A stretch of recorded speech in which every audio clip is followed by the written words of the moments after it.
siang Sobat Amnesia. Kasih tepuk tangannya pada dulu dong. Ini baru awal bulan pasti baru gajian ya kan, pasti baru senang-senang. Tapi kalau senang-senangnya jangan sampai memberikan hal-hal yang tidak baik. Mending senang-senangnya dengerin kita gitu. Jadi kuotanya tuh lebih baik, lebih bermanfaat. Apalagi hari ini seperti biasa di Amnesia Talk atau Amnesia Podcast itu akan menghadirkan bintang tamu yang memang menginspirasi. Salah satunya yang sudah hadir pada hari ini, Dini Hajra nggak sendiri ya. Jadi hari ini sudah ada, saya manggilnya Emas atau Bapak ya? Boleh lepas masker nih? Boleh, silahkan. Iya silahkan. Biar kelihatan wajahnya, wajah gantengnya. Makanya saya bingung tadi kan mau bilang Bapak atau Mas ya. Atau bilang kakak atau bilang AA gitu. Panggilnya Bapak Aribut Giono SPDMM ya Pak ya. Baik, soalnya dari tadi saya dengar beliau ini memang humoris banget ya. Siap. Terus juga memberikan inspirasi kepada kita anak-anak muda. Saya masih 17 tahun kebetulan. Jadi produser saya langsung ini saya panggilnya Pak Ribut atau Pak Giono, Pak? Pak Ribut Giono boleh, Pak Ribut boleh, Pak Giono juga boleh. Pak Ribut saja kali ya. Pak Ribut gimana kabarnya hari ini? Alhamdulillah, kalau tadi menyinggung senang humor, bagi saya bahagia itu sederhana ya. Iya betul. Dan bahagia itu pilihan. Oke, pantesan wajah Bapak tuh kayak lebih cerah aja gitu. Iya, harus begitu. Apalagi kan dengan banyak hal yang sudah melakukan halang rintang lah ya Bapak sampai sekarang ya Pak. Tapi tetap wajahnya cerah, optimis. Selalu senyum saya lihat. Selalu senyum dan selalu berprasangka baik. Selalu berprasangka baik, itu belum semua orang bisa. Nah, saya mau informasikan dulu nih Sobat Amnesia, karena beliau ini jejak-jejaknya itu panjang banget. Salah satunya yang pastinya beliau sudah berkecimpung di dunia pendidikan tuh udah lama banget ya Pak ya, udah lama. Tapi saya nanti akan coba tanyain kenapa dan mengapa gitu beliau ini langsung jatuh cinta dengan pendidikan. Karena nggak semua orang ya, apalagi pendidikan kan apalagi kayak awal-awal saat ini susah sekali ya Pak ya. Nah yang pertama tuh beliau merintis dan melahirkan SMKN Simpang 4 Tanah Bumbu.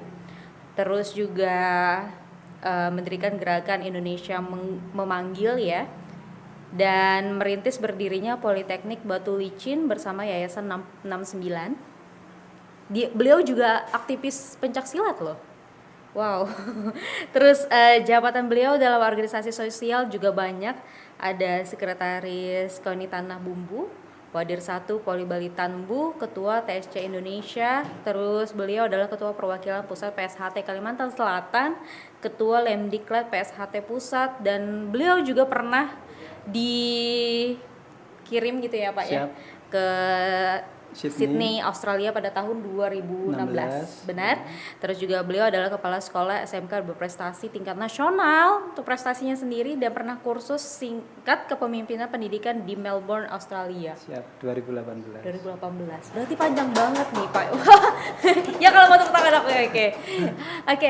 Nah, saya mau coba tanya dulu sama Pak Ribut. Ini awal mulanya kok mau terjun di dunia pendidikan kenapa Pak? Dengan banyak banget nih segudang prestasi juga yang udah diberikan atau ditorehkan. Saya belajar di dunia pendidikan sebenarnya informalnya, yang tidak formalnya itu justru di dunia bela diri, khususnya di dunia pencaksilat. Ya. Kalau pendidikan formalnya ya biasalah SD, SMP, SMA. STA. Saya dulu STM. STM bangunan lagi. Jadi kalau STM bangunan terus endingnya jadi guru tuh kayaknya ya jauh. Unik ya. Bahkan beliau kan juga saat ini yang saya tahu punya punya karya yaitu Mars. Iya beberapa lagu. Iya kan ada lagu Mars. Nah itu kan jauh Pak. Siap. STM bangunan lagi Pak. Jadi saya itu lahir dari keluarga seniman. Bapak, ibu, kakak itu seniman. Meskipun tidak spesifikasi musik. Kalau di Jawa dulu ada istilahnya ketoprak.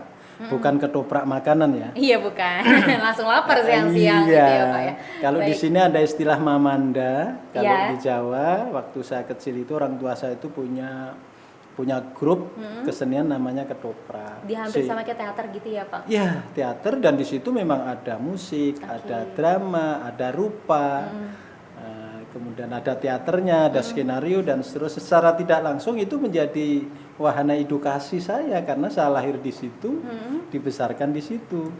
Secara tidak formal. Meskipun saya bukan seniman secara akademis, tetapi dilahirkan, dibesarkan di lingkungan seni. Secara tidak sengaja. Secara gitu tidak ya, sengaja, sehingga begitu lulus STM pada saat itu saya merantau di Samarinda.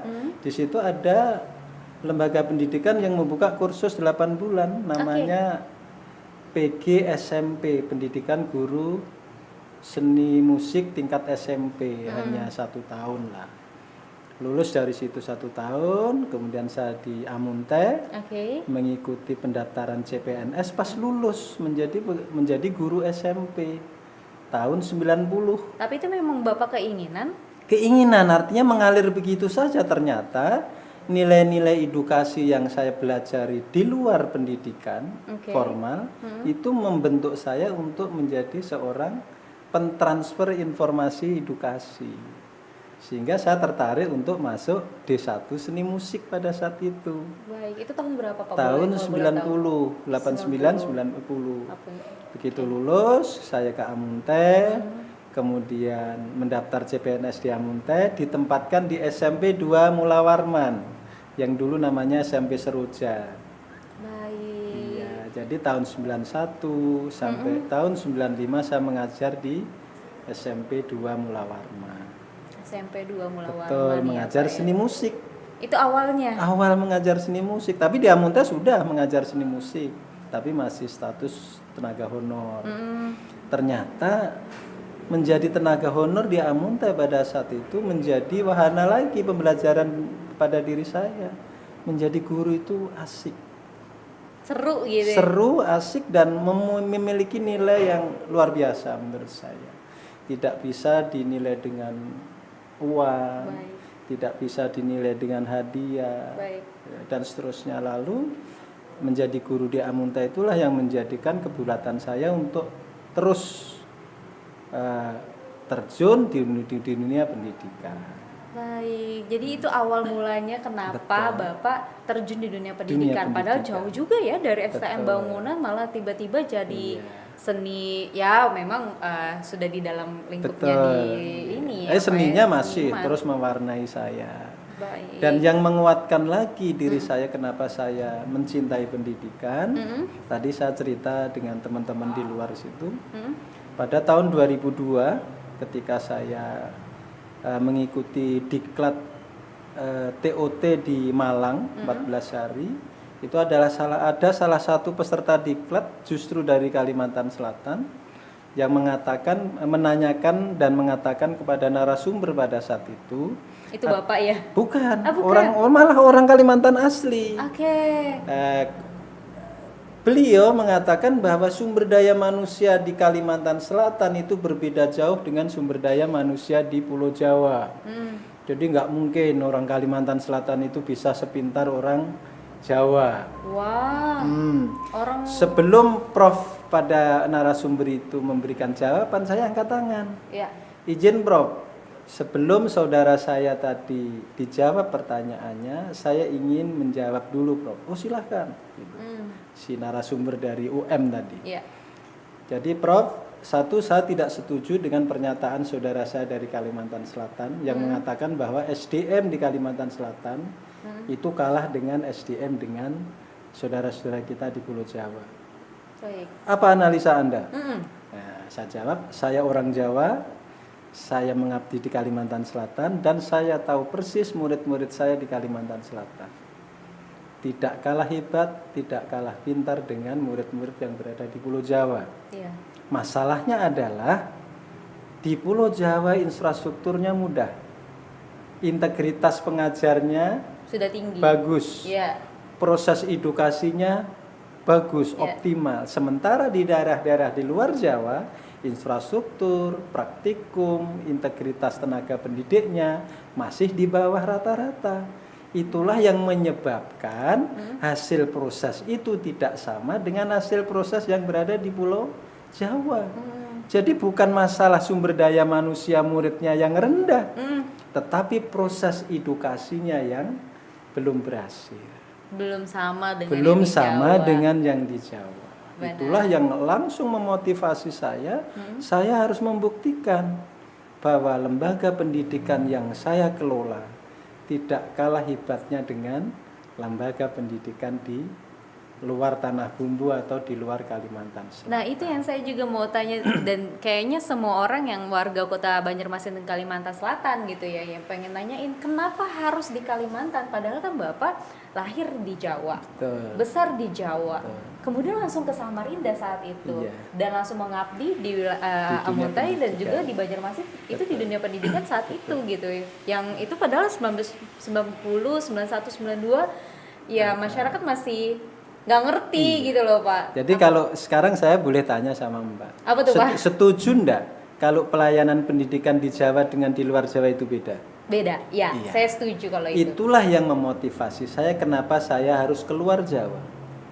Oh, baik. Kalau saudara-saudara saya di luar Jawa tidak diberikan pelayanan yang minimal sama dengan pelayanan yang di Jawa, selamanya akan tertinggal jauh. Hasil prosesnya, outputnya pasti beda terus. Baik. Sementara kalau saya tetap mengabdi di Jawa, sama saja menggarami lautan. Tahu maksudnya? Lautan kan sudah asin. Sudah asin, Saya jadi beri masa garam, asin lagi gitu ya. nggak ngaruh kan Iya, asinnya. Tetapi kalau saya berbuat sesuatu di tempat yang menurut analisa belum saya asin gitulah belum ya. asin, itu akan punya makna tersendiri. Baik. Itulah yang memotivasi saya karena Kalimantan Selatan, Sulawesi, Sumatera, Irian itu adalah bagian dari saudara sebangsa kami orang Jawa. Jadi kalau orang Jawa bisa hebat dan bisa dilayani dengan baik, kenapa saudara saya di luar Jawa tidak? Kenapa hanya Bapak saja yang terpikirkan untuk itu gitu? Dan di akhir jabatan saya mohon maaf ya, saya kan pensiun dini nih. Oke. Harusnya masih 5 tahun saya pensiun dini. Saya bisa membuktikan bahwa sekolah yang di pojok timur Kalimantan Selatan pun bisa bersaing di tingkat nasional. Wah. Itu membuktikan bahwa sumber daya manusia di Kalimantan Selatan itu tidak kalah dengan sumber daya manusia dimanapun, bukan hanya di Jawa. Bahkan sampai ada yang keluar negeri kan saat ini ya Pak ya? Betul, masalahnya adalah prosesnya harus benar. Pendidikan itu ditentukan oleh proses, bukan input. Baik. Inputnya sehebat apapun, kalau prosesnya gagal, outputnya pasti gagal. Inputnya bagus, prosesnya biasa-biasa saja, outputnya bagus, berarti nggak ada pekerjaan dia. Ya. Yang Benar, hebat benar. itu Benar. inputnya mohon maaf kurang bagus Iya. atau tidak bagus, prosesnya sempurna, outputnya hebat. Outcome-nya juga pasti hebat. Betul. Jadi menurut saya dunia pendidikan itu bukan hanya infrastruktur, Tapi bukan hanya inputnya uang, ya, bukan hanya laboratorium, tetapi sistem sumber daya manusia juga harus dikuatkan di dalam lembaga pendidikan. Baik. Makanya kepemimpinan sumber daya manusia, kepemimpinan dewan guru, kepemimpinan komite, kepemimpinan orang tua murid itu harus dikelola dengan baik sehingga cara berpikir edukasinya, cara berpikir pendidikannya sinergi.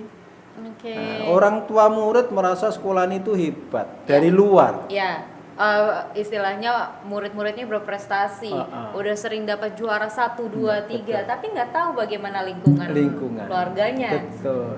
Gitu ya Pak. Jadi Makanya sebenarnya harus sinergi. semua elemen yang Bapak sebutkan itu harus sinergi. Harus sinergi. Jadi kalau saya mohon maaf membidani dan membawa SMK 2 Simpang 4 itu 16 tahun, saya tidak berorientasi pada fisik. Saya tidak berorientasi pada bantuan uang. Oke. Saya berorientasi pada sumber daya manusianya dan sistem manajerial di lembaga itu.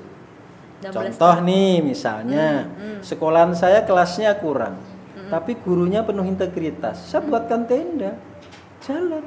Iya kan saat di luar negeri Masalahnya juga kan ada belajar outdoor iya, ya Pak ya. Iya, dan itu sudah saya lakukan. Nah, nggak punya laboratorium, ya sudah kita bawa kemana laboratorium, kita bisa pinjam laboratorium yang sudah ada, bisa. kalau kita hanya masalahnya laboratorium. Kerjasama dengan laboratorium mana yang gitu lain. ya Pak ya, betul. Masalahnya adalah ketika laboratoriumnya bagus, gedungnya cukup, gurunya tidak integritas. Ya sama aja juga. Nah, baik, benar. muridnya ada, bayarnya lancar, gurunya jarang mengajar. Itu justru problem. Iya benar. Banyak laboratorium di sekolah-sekolah besar itu berdebu dan bahkan rusak ya. Karena tidak dikelola oleh sumber daya manusia yang integrit. Wah, ini jadi saya mau menghubungkan lagi karena kan Bapak udah lama ya, udah berpuluh-puluh tahun lah saya anggap 30 gitu. tahun. Udah 30 tahun 30 bahkan tahun. untuk di dunia pendidikan. Siap. Saya mau nanya, ini kan selama 2 tahun terakhir ini kita berada di pandemi Covid-19 di mana semua infrastruktur yang bagus tadi, yang elemen tadi yang Bapak bilang itu udah oke gitu.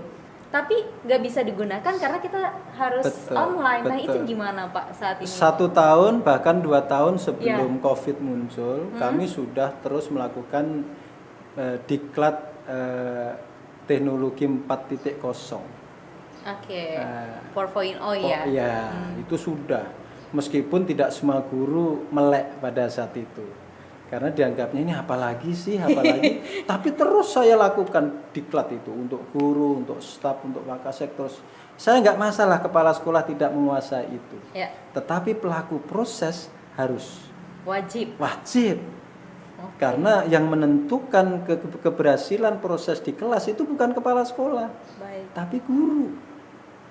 Jadi kalau kepala sekolah tidak hebat nggak masalah, tetapi gurunya harus hebat. Wakaseknya harus hebat, kaprodinya harus hebat. Karena yang mensukseskan proses pembelajaran itu sebenarnya bukan kepala sekolah. Kepala sekolah tidak hebat nggak masalah, tetapi manajerial yang bisa menata, memilih, memprio dan seterusnya. Sehingga teknologi yang sekarang muncul pada saat pandemi sebenarnya 2019, 2018 sudah berkali kami lakukan diklat di sekolahan kami. Baik. Tetapi ternyata tidak semua juga sumber daya manusia yang termotivasi secara maksimal. Lalu muncul pandemi pada bulan Maret 2020. Kalau untuk di Kalsel ya Siap, Pak ya. Saat itu juga di sekolah kami sudah memiliki SOP yang diterbitkan SK Kumham untuk standar pembelajaran masa pandemi. Saat itu juga. Jadi kami pada saat 2020 itu andaikan ada instruksi pimpinan baik itu gubernur atau kepala dinas, gitu ya? Wali kota, SMK 2 silahkan pembelajaran tatap muka. Kami sudah punya SOP, bahkan tersertifikasi Kumham. Berarti Bapak udah selangkah lebih maju dibandingkan dengan sekolah lain. Karena saya melihat pandemi itu tidak mungkin sebentar. Iya. Kita harus, mohon maaf, artinya ketika kita menghadapi situasi kritis seperti itu, kita tidak boleh lengah. Oleh sebab itu kenapa seorang pemimpin di dunia pendidikan itu harus jauh lebih maju dibandingkan pemimpin-pemimpin di dunia pendidikan. Kalau tidak, muridnya ya stagnan. Lulusan tahun kemarin pasti sama dengan lulusan tahun akan datang. Iya. Karena pemimpinnya tidak melompat dengan cara berpikir perubahan yang berkelanjutan. Apalagi kan saat ini juga kita udah di era digital gitu ya Betul. Pak ya. Dan kembali pada COVID tadi, iya. Ternyata pandemi COVID 2019 pun tidak semuanya berdampak negatif pada dunia pendidikan. Ada juga positifnya. Apa itu Pak? Karena kan ini banyak banget nih orang tua pada stres gitu Pak. Gurunya akhirnya mau tidak mau harus melek teknologi. Pada saat dia harus melayani pembelajaran secara online. Atau dari yang dulu-dulu dia ogah-ogahan, disuruh diklat, sekarang mau tidak mau dia harus diklat sendiri untuk mengikuti fenomena pandemi COVID-19. Jadi menurut saya pandeminya negatif. Baik. Tetapi saya yakin setiap ada perubahan situasi di dalam kehidupan ini pasti ada sisi gelap, ada sisi terang. Sisi terangnya apa di dunia pendidikan pada masa pandemi? Banyak murid melek teknologi, banyak guru melek teknologi. Akhirnya semuanya bisa sinergi.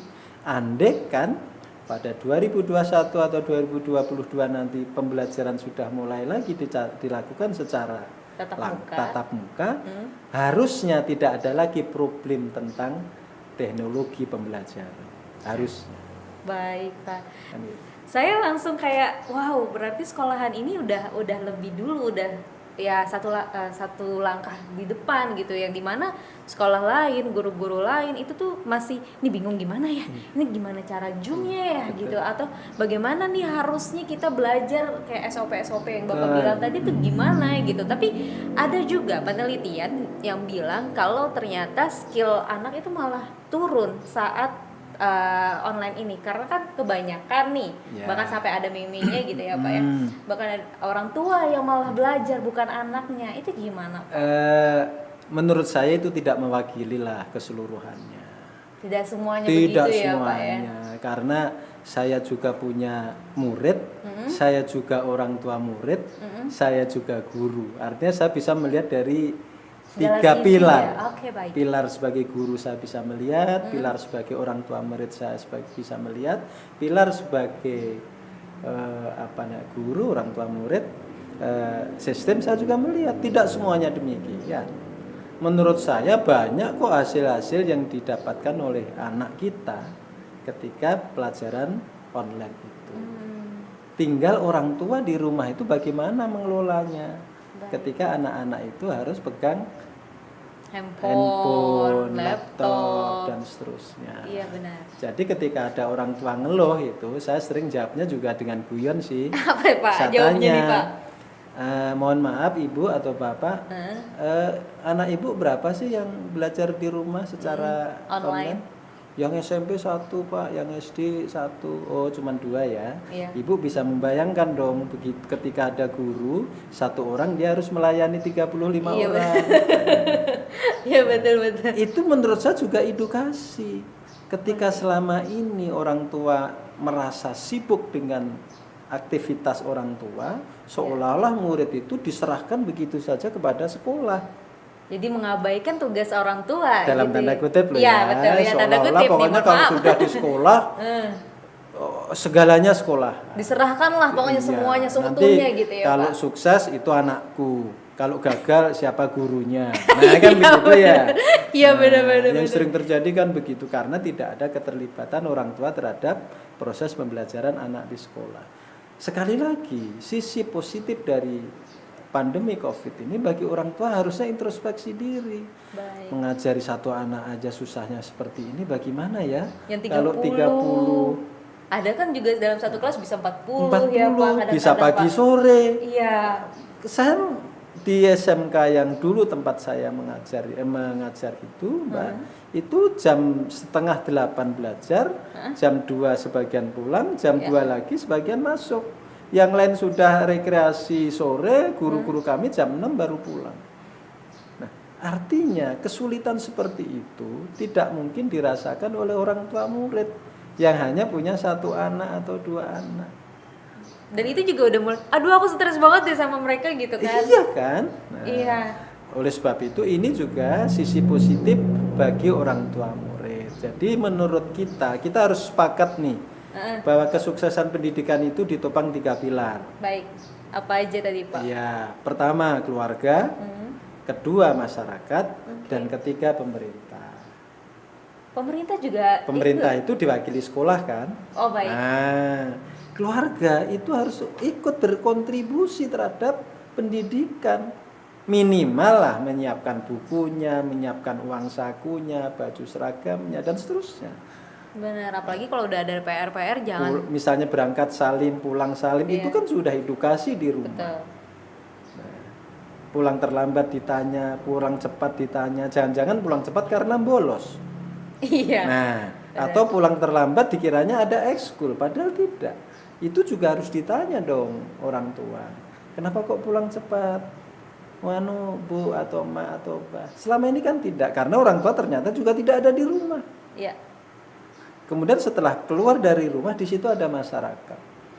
Ketika ada problem anak-anak kita yang berada di masyarakat dengan baju seragam sekolah, harusnya masyarakat juga ikut terlibat.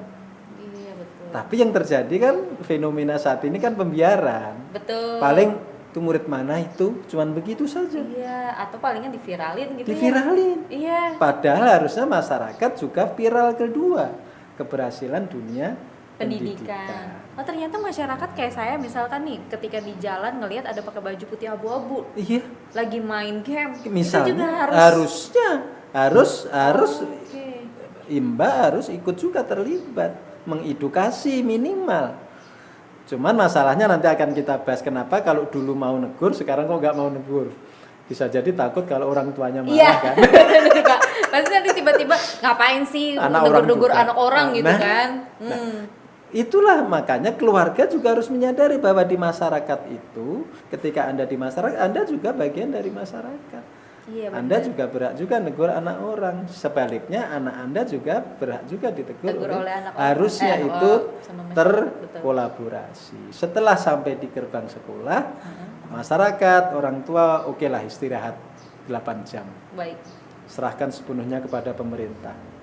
Di situ ada manajemen, ada pengawasan, ada pelayanan dan seterusnya. Pulang jam 2 sore atau jam 4 sore masyarakat lagi nerima di perjalanan. Harus. Sehingga ketika 3 pilar ini sinergi, saling menopang, tidak saling lempar tanggung jawab. Benar. Saya yakin pendidikan di Indonesia pasti jauh lebih maju. Bahkan kan dulu kan kita guru-gurunya pernah ataupun dosen-dosennya kan pernah dikirim ke Singapura lah, ke Malaysia lah. Nah kan jadi banyak orang juga bilang, ini kayaknya Indonesia banyak kemunduran. Padahal enggak ya Pak? Enggak juga lah. Enggak, jadi mohon maaf 2 kali saya pernah di Australia ya. Yang pertama di Sydney, itu dalam rangka pembelajaran inklusi. Karena sekolahan saya juga bagian sekolah pelayanan inklusi. Ternyata ketika di Australia itu memang pelayanan inklusi itu luar biasa. Artinya betul-betul tidak ada diskriminasi terhadap peserta didik. Di Indonesia masih dikapling-kapling, anak bisu sendiri, anak buta sendiri, anak pincang sendiri, anak autis sendiri. Kalau di sana kolaboratif, makanya kenapa di sekolahan saya itu kalau mau sekolah anak bisu silakan diterima. Pokoknya kalau yang kita bilang secara umum anak berkebutuhan khusus di tempat Bapak itu diterima. Sekarang logikanya begini Mbak, misalnya anak buta belajar dengan anak buta. Terus dia lulus nanti kalau ketemu dengan anak tidak buta bisa enggak komunikasi? Susah. Atau anak bisu komunikasi di sekolah dengan anak bisu lalu tersesat di jalan karena saya nggak tahu bahasanya orang bisu, dia nangis kan saya nggak bisa nanggepin. Apa maksudnya anak ini nangis? Tapi ketika anak bisu sekolah dengan tempat sampean yang tidak bisu, yang biasa lama-lama sampean tahu bahasa anak bisu. Meskipun Anda tidak bisu. Begitu ada kejadian di real, di kehidupan nyata ada anak bisu bertanya, sampean bisa komunikasi. Maunya apa? Bapak pemikirannya kok jauh banget sampai ke situ gitu. Oleh sebab itu justru yang disebut diskriminasi itu ketika anak bisu dikelola dengan anak bisu. Itu diskriminasi, padahal dia istimewa tuh. Iya, anak tuli dengan anak tuli gitu. Itu nggak benar. Harusnya justru kita yang mohon maaf yang tidak istimewa ini harus bisa memahami keistimewaan mereka. Karena nanti ketika dia harus hidup dengan masyarakat luas yang tidak ada berkebutuhan khusus ataupun tidak kan nggak mungkin toh dia nanti hidup di masyarakat harus dengan orang bisu saja. Benar. Atau bikin komplotan sendiri gitu bisu kan? Saja atau buta saja nggak bisa. Tapi selama ini yang terjadi adalah begitu itulah Pak. Mengapa ada sekolah inklusi. Ini namanya baik. Kalau dulu kan segregasi yang bisu sendiri, buta sendiri dan lalu difahamilah itu sebenarnya justru tidak adil. Tidak adil. Tapi kan ada lagi nih sanggahan orang karena kan psikologinya berbeda nih Pak. Nah, masalahnya kan bukan sanggahannya, bagaimana kita mengelola sistemnya toh. Oke, di tempat saya misalnya ketika waktu itu saya masih aktif. Ada misalnya ada anak bisu sekolah. Nggak ada guru yang bisa ngajar anak bisu. Ya. Saya bisa kerjasama dengan SLB yang di situ ada guru tunawicara. Saya bawalah ke sekolahan saya untuk menjadi guru pendamping khusus. Bukan guru SMK 2, tetap dia guru SLB. tetapi mendampingi khusus di kelas yang di situ ada anak bisu. Jadi secara tidak langsung pengajarnya ada 2 dong? Bisa ya, guru kelas itu sendiri dan guru pendamping khusus namanya, atau guru GPK. Okay. Nah, itulah yang harusnya difahami oleh teman-teman kita di SLB. Bukan berarti SLB harus ditutup. SLB silahkan tetap jalan. Misalnya ada SLB yang hanya membuka kelas TK, SD, SMP. Ya. Padahal ini kalau sudah SMP harusnya ke SLTA. Sementara SLB di Barabe misalnya tidak ada SLB C. Iya, nggak ada, nggak semua daerah gitu. Anggaplah begitu, berarti ya, kan harus sekolah di sekolah reguler. Makanya di daerah itu harus ada sekolah inklusi setingkat SLTA agar lulusan SLB tingkat SMP tadi bisa sekolah di SLTA. Lupa lalu siapa yang mengajari anak buta atau anak atau bisu, autis gitu kan, ini? Nggak masalah, yang penting dia sekolah dulu. Carikan guru GPK namanya. Itu satu. Sisi positif yang lain, anak-anak yang tidak istimewa, kita ini termasuk tidak istimewa. Iya, karena kita nggak ada berkebutuhan khusus. Jadi gitu. mereka itu saya tidak nyebut mereka cacat, mereka istimewa. Karena dengan kondisi seperti itu, dia masih bisa berinteraksi, bahkan melebihi kita yang seperti itu. Makanya mereka istimewa. Iya, makanya. Lalu yang terjadi dari 33 anak misalnya di kelas itu, ada autisnya 1, ada bisunya 1. Disitulah pembelajaran yang luar biasa bagi yang lain. Bisa menerima keberagaman dalam kelas itu. Bisa menghargai juga. Dan dia yang minoritas, yang bisu atau yang buta tadi, merasa punya lingkungan di tempat yang universal. Baik. Jadi tidak hanya diterima misalnya nih, karena Anda bisu hanya bisa diterima di tadi komunitas bisu. Ya, itu spiritualnya tinggi sekali. Secara tidak langsung itu membelajarkan kepada anak yang tidak luar biasa atau tidak istimewa, dan membelajarkan kepada yang istimewa bahwa Anda tidak masalah bagi mereka. Jadi kayak simbiosis mutualisme gitu. Betul. Ya Pak ya. Jadi sama-sama kita menghargai orang lain, dan kita nggak pernah tahu suatu saat kita ketemu. Iya betul, seperti tadi kan emergensi ada sampean di pasar atau tidak ada anak nangis tapi nggak bisa ngomong. Nggak ngerti saya soalnya. Iya benar. Tapi ketika sampean pernah satu kelas dengan anak bisu, betul. Oh dia mencari ibunya, lalu sampean bisa kan? Benar-benar. Ini contoh soal, karena sampean tahu bahasa ibu seperti ini, bahasa bapak seperti ini, dan seterusnya. Ini menjadi penting. Baik, ini juga ada yang udah masuk di chat, soalnya bunyi terus nih ternyata ya di YouTube-nya kita Pak, di live chat kita. Sambil ya Pak ya. Silakan. Sambil kita coba jawab dulu semua pertanyaan yang sudah gabung. Ini saya coba lihat dulu. Ada Rizky ya, ini benar ya Rizky. Menurut Bapak kriteria sukses itu gimana, dan apa tolak ukurnya? Siap. Sukses itu ketika seseorang itu bisa menerima kenyataan dengan rasa syukur. Jadi sukses itu bukan diukur dari Anda punya jabatan apa, Anda punya anak berapa, Anda punya harta sebanyak apa, tidak. Sukses itu adalah ketika Anda bersyukur dengan kebahagiaan yang menurut Anda itu pilihan. Saya langsung senyum loh Pak pas Bapak bilang sukses itu diukurnya kayak gitu. Karena kan selama ini kita bilang sukses itu wah dia punya jabatan. Iya. Apalagi kan kita didoktrin dari kecil selalu begitu ya Pak. Betul. Kita punya jabatan, kita punya pekerjaan bagus, kita punya lingkungan yang bagus, udah punya anak berapa, itu ya Pak ya. Jadi bukan itu. Sukses itu ketika Anda memilih itu menjadi bahagia dan Anda menikmatinya, maka Anda sukses. Oke, baik. Udah terjawab ya Rizky ya yang sudah gabung di live chat kita. Nah, tadi kan Bapak juga ada menyinggung tentang pensiun di usia dini. Ini ada pertanyaan dari Kiki Hadong. Kenapa sih Bapak malah memilih untuk pensiun dini? Padahal kan PNS ya Pak ya. Yang kita tahu pasti enak lah dalam tanda kutip nih saya bilang. Jadi sebenarnya kalau ukurannya sekali lagi, kalau ukurannya kriteria jabatan, kriteria karir, kriteria finansial, jelas lah. Pasti saya rumah saya dekat dengan sekolah yang saya rintis, dan mohon maaf SMK 2 Simpang 4 itu salah satu dari sekolah pusat keunggulan, artinya sekolah yang memiliki keunggulan tertentu di Kalimantan Selatan, dan tidak banyak. Di Tanah Bumbu itu ada 2, di Banjarmasin itu ada 2 kalau nggak salah.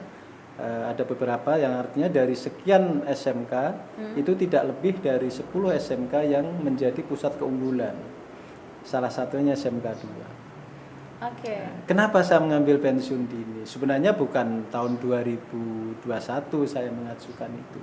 Sejak tahun 2016 saya sudah mengajukan. Lama sekali sudah dari 2016. Dan kenapa, Jadi pertama, saya ingin menghadirkan suasana baru pada lingkungan kerja saya.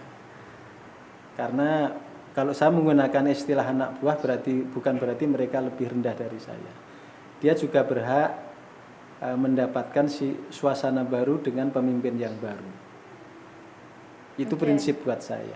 Bisa jadi ada yang bosan kan, kok pemimpinnya Pak Ribut Kiono terus sih. Artinya itu saya pahami secara individu. Saya harus menafsirkan bahwa dari 100 orang yang bekerja dengan saya, itu tidak semuanya enjoy dengan saya. Tidak semuanya pro dengan Bapak. Iya, dan itu seorang yang berani mengambil sikap seperti itu, itulah pilihan. Anda harus introspeksi, yakin anak buah itu nggak ada yang bosan dengan Anda. Lalu saya memutuskan mereka butuh suasana baru dengan pemimpin yang baru. Yang kedua, mereka juga butuh kaderisasi. Kalau saya tetap di situ, saya punya dua calon wakasek, tidak akan diangkat-angkat nanti. Kalau saya masih bercokol di situ terus, maka pengkaderan saya bisa gagal. Di SMKN 2 ini iya. ya. Padahal seorang pemimpin yang berhasil itu bukan hanya memajukan lembaga, tetapi juga melahirkan kader. Iya. Kalau pemimpin hanya berhasil memajukan lembaga tetapi tidak menghasilkan kader, pemimpin juga belum berhasil. Maka poin kedua adalah memberi kesempatan kepada anak buah untuk menjadi pemimpin. Baik, untuk mencoba gitu ya. Iya, dan itu punya keberanian karena saya kan sudah berada di zona nyaman nih. Kenapa harus ditinggalkan? Iya, betul. Saya merintis mulai nol, begitu sampai 16 tahun sudah seperti itu, tiba-tiba saya tinggalkan. Yang ketiga, saya juga pengen punya suasana baru. Makanya awalnya kan pengen mutasi, tidak diizinkan. Pengen kembali jadi guru, tidak diizinkan. Nah, karena alasannya selalu siapa penggantinya. Dan akhirnya langsung. Kalau pensiun dini kan tidak bisa ditolak, karena itu hak. Betul. Selama usia memenuhi, ya, jumlah pengabdian terpenuhi, maka pensiun itu tidak boleh ditolak. Makanya akhirnya saya memilih pensiun dini, lalu dikabulkan. Saya juga perlu suasana baru meskipun saya tidak pensiun sebagai pendidik. Nah, itu yang saya mau tanyakan. Ya, ASN atau PNS itu boleh pensiun, tapi pendidik itu selamanya tidak bisa pensiun, tergantung niat dan integritas. Saya sudah bertekad kok.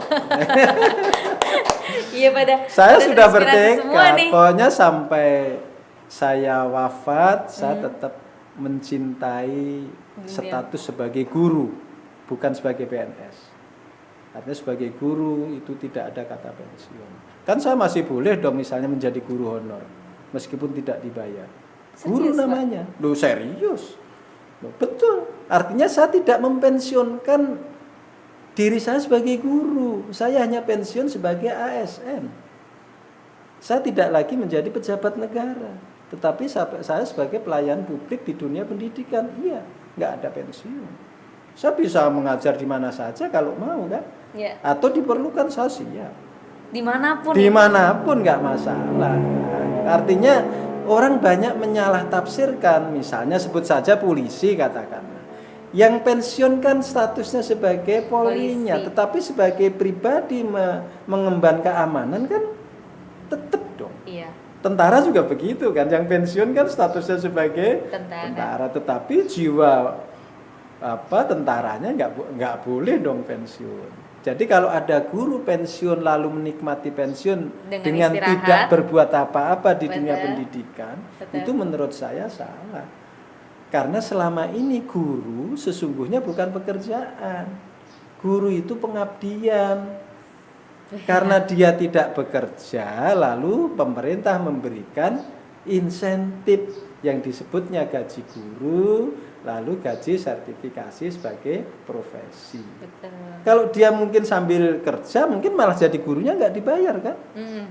Karena dia tidak bisa kerja, tidak bisa lain sebagainya, lalu pemerintah memberikan memberikan pengganti dari dia tidak bisa bekerja. Jadi kalau guru dia mengatakan bahwa dia bekerja sebagai guru, menurut saya salah. Baik. Guru bukan pekerja, tapi guru adalah pengabdi dan pelayan. Wow, gimana? Sudah terjawab ya? Sudah, tapi ini waktu kita nggak cukup Pak. Boleh, Kita cuma Kak. dikasih waktu cuma 30 menit. Tapi sebelumnya saya mau coba tanya, karena Bapak ini udah 30 tahun ya. Siap.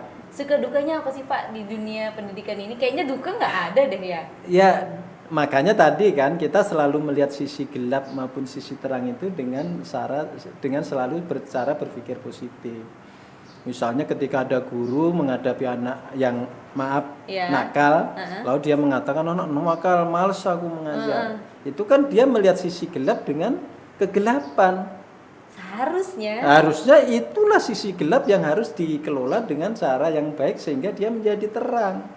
Yang fatal lagi ketika ada guru mengatakan biar aja anak orang juga. Nah, itu lebih fatal lagi. Iya, betul. Justru karena dia anak orang yang dititipkan kepada Anda, maka jadikanlah anak orang yang menurut Anda belum berhasil ini menjadi berhasil. Makanya saya punya moto, apa itu, Pak? Pemahat yang baik akan menghasilkan ukiran yang indah apapun jenis kayunya. Wow. Tapi Bapak masih belum jawab nih, ada nggak sih momen sukanya saat jadi pendidikan di dunia pendidikan? Terakhir yang menjadikan saya suka nih serius suka. Apa itu, Pak? Ketika saya bisa mengakomodir anak-anak TKI dari Sabah, Malaysia.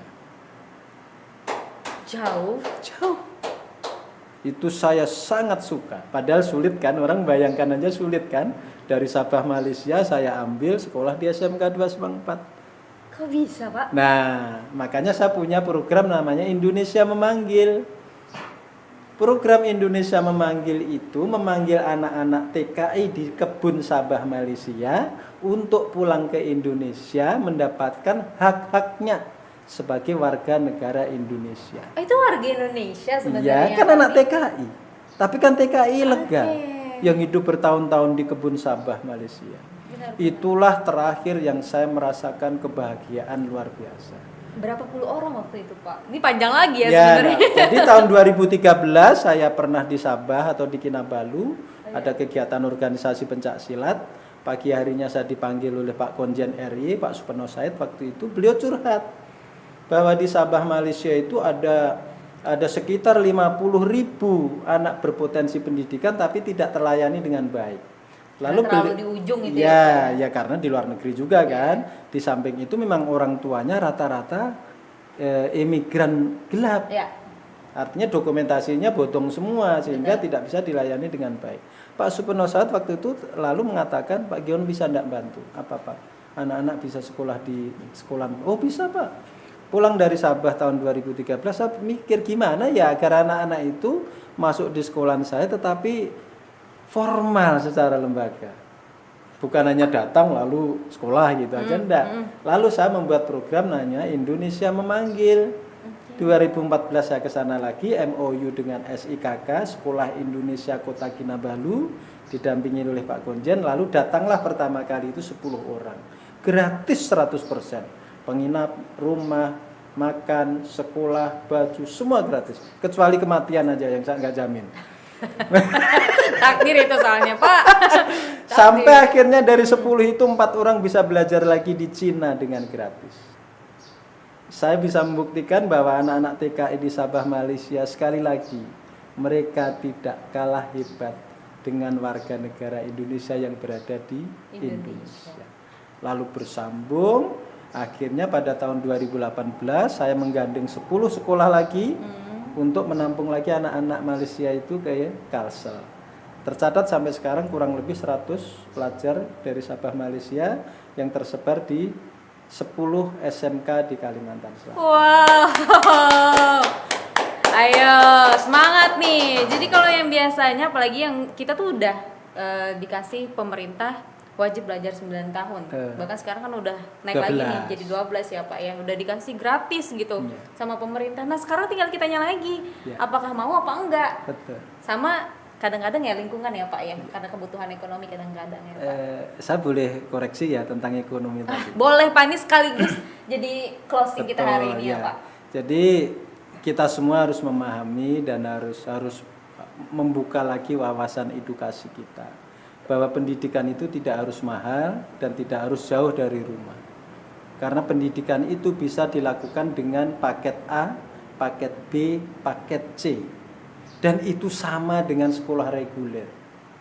Artinya anak kita kalau memang kesulitan ekonomi nggak bisa nyekolahkan dengan sepeda motor karena jauh, tidak bisa mengantar karena tidak punya fasilitas, sekolah di rumah masuk paket A.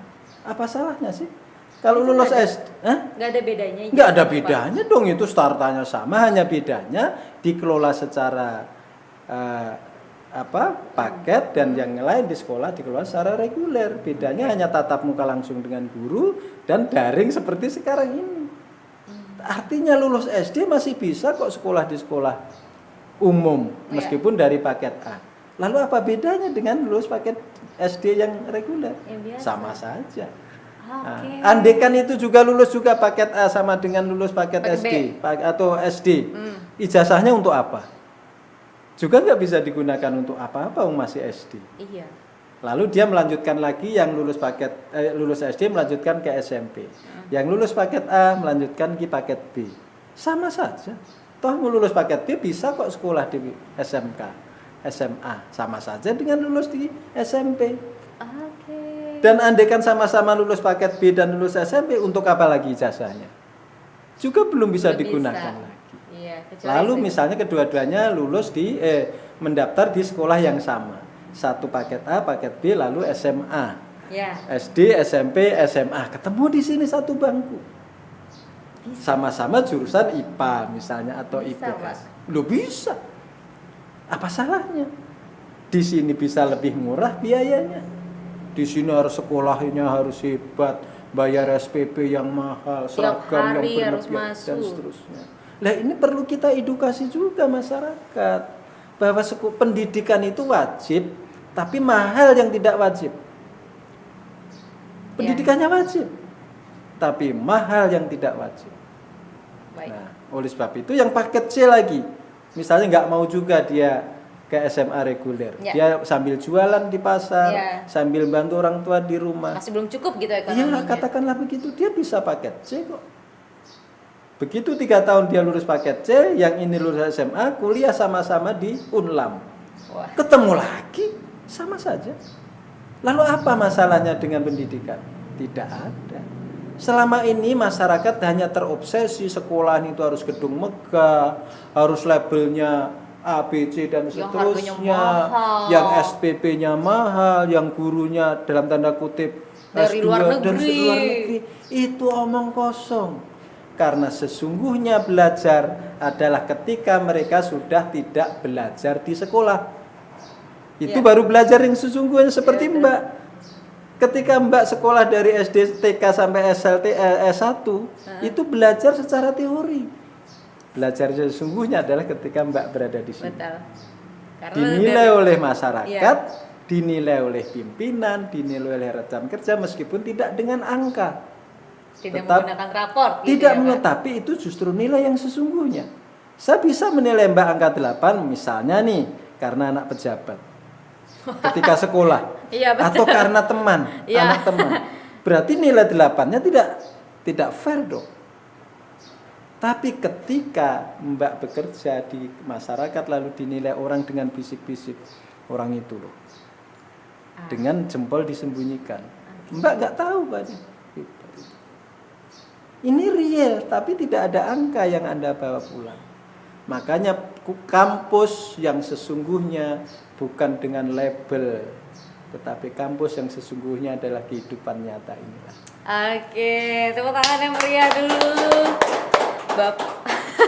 Pak Ribut, kita tuh sebenarnya perlu panjang kali lebar gitu ya untuk penjelasan masalah pendidikan, apalagi ternyata kita harus melek bagi warga Kota Banjarmasin khususnya dan umumnya Kalimantan Selatan dan Indonesia, yang dimana kita itu nggak harus lah ngomongnya tentang wah pendidikannya harus, kita pendidikannya di tempat prestasi yang di sana semuanya ekonominya tinggi dan itu adalah keluaran yang bagus. Enggak, tergantung kita ya Pak ya, dan tergantung 3 elemen tadi yang pasti itu ada keluarga, masyarakat dan juga pemerintah. Baik, terima kasih ya Pak. Boleh ya saya pesan kepada boleh kepada sahabat saya, keluarga saya, rekan saya, pelayan pendidikan yang budiman, yang terhormat. Saya titip moto yang menjadi kecintaan saya sebagai guru selama ini, dan saya akhiri saya sebagai kepala sekolah di SMK Negeri 2 Semang 4. Moto yang pantas kita pertahankan sebagai pelayan pendidikan di Kalimantan Selatan khususnya, di Indonesia pada umumnya. Pemahat yang baik akan menghasilkan ukiran yang indah apapun jenis kayunya. Baik. Terima kasih, Mbak. Iya, terima kasih juga nih Pak Ribut, karena kita emang bener-bener terbuka matanya ya. Gimana produser? Gimana sutradara kita ya hari ini? Langsung yang punya anak gimana? Langsung kan kena banget, kena langsung jantung yang punya anak ya, yang punya anak ya. Ingat, nggak harus pendidikannya yang tingginya seperti apa ya gitu ya, duitnya banyak atau harus mahal-mahal atau takut nggak ada duit untuk nyolahkan anak. Bisa kok paket A bisa, paket B bisa, paket C bisa. Nanti kalau suatu saat roda berputar ya Pak ya, bisa langsung aja gitu ya. Kita coba terima kasih sekali lagi buat Pak Ribut. Sebenarnya waktu 30 menit ini sebenarnya lebih loh Pak. Udah hampir 1 jam. Sudah hampir 1 jam, tapi ya namanya juga ngomongin tentang pendidikan banyak, bahkan beliau kan udah 30 tahun. Nggak mungkin 30 tahun kita rangkum selama 30 menit ya. Nggak bisa. Nanti lagi ya Pak ya, kalau misalnya kita undang-undang lagi, mau ya Pak ya. Terima kasih. Oke, jadi nih Sobat Amnesia, sekali lagi kalau misalkan Anda yang UMKM atau mungkin ada nih tokoh masyarakat di sekitar Anda yang perlu juga untuk kita undang di podcast Amnesia atau Amnesia Talk, langsung aja bisa dihubungi di Instagramnya kita, ada di Amnesia Media, atau boleh langsung ya di Amnesia Indonesia. Boleh, di situ bisa. Nah, sekali lagi kita ucapkan terima kasih sekali lagi karena ini live-nya emang bener-bener saya capek saya langsung otak saya langsung berputar gitu. Nanti kalau saya punya anak harus begini atau mungkin ada keluarga saya yang punya anak harus begini. Yang pasti kita coba terima kasih sekali lagi dan mohon maaf kalau misalkan ada salah-salah kata selama acara ini berlangsung, dan nantikan lagi episode selanjutnya tetap di podcast Amnesia dari Banua untuk Indonesia. Dah.